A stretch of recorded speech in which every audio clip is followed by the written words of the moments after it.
Day 1. The bus ride went really fast. I sat by the window and Jack was next to me in the aisle seat. Summer and Maya were in front of us.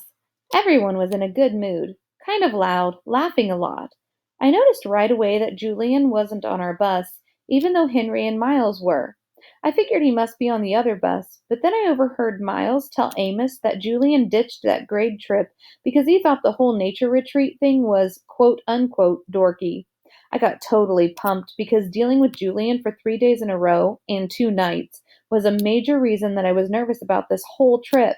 So now, without him there, I could really just relax and not worry about anything. We got to the nature reserve around noon. The first thing we did was put our stuff down in the cabins. There were 3 bunk beds to every room, so me and Jack did rock, paper, scissors for the top bunk, and I won. Woohoo! And the other guys in the room were Reed and Tristan and Pablo and Nino. After we had lunch in the main cabin, we all went on a 2-hour guided nature hike through the woods.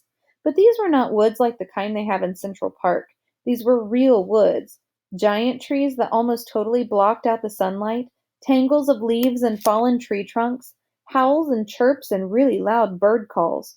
There was a slight fog, too, like a pale blue smoke all around us. So cool.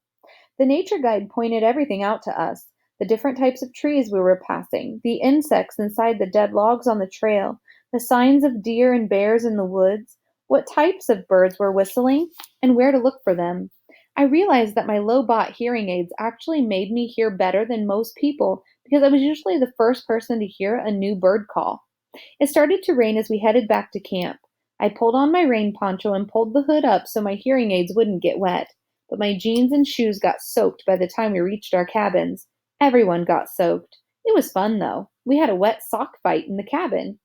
Since it rained for the rest of the day, we spent most of the afternoon goofing off in the rec room. They had a ping pong table and old style arcade games like Pac Man and Missile Command that we played until dinner time. Luckily, by then it had stopped raining, so we got to have a real campfire cookout.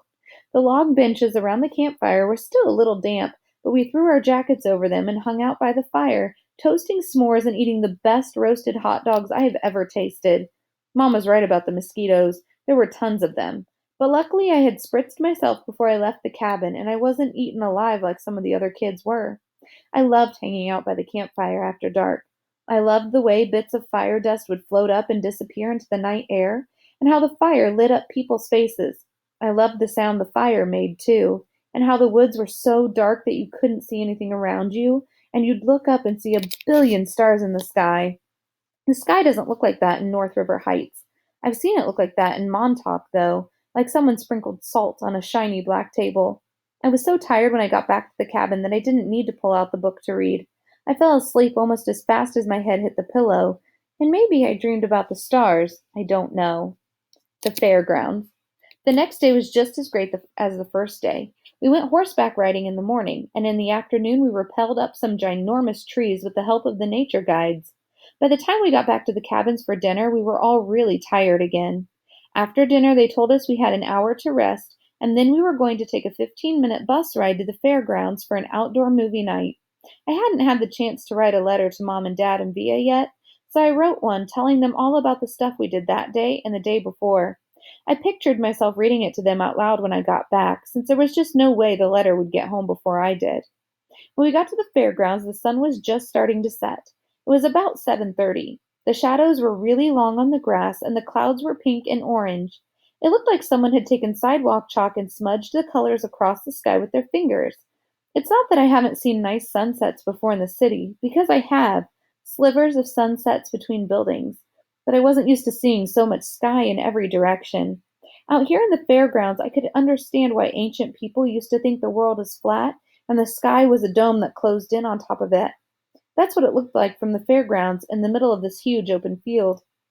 Because we were the first school to arrive, we got to run around the field all we wanted until the teachers told us it was time to lay out our sleeping bags on the ground and get good viewing seats. We unzipped our bags and laid them down like picnic blankets on the grass in front of the giant movie screen in the middle of the field.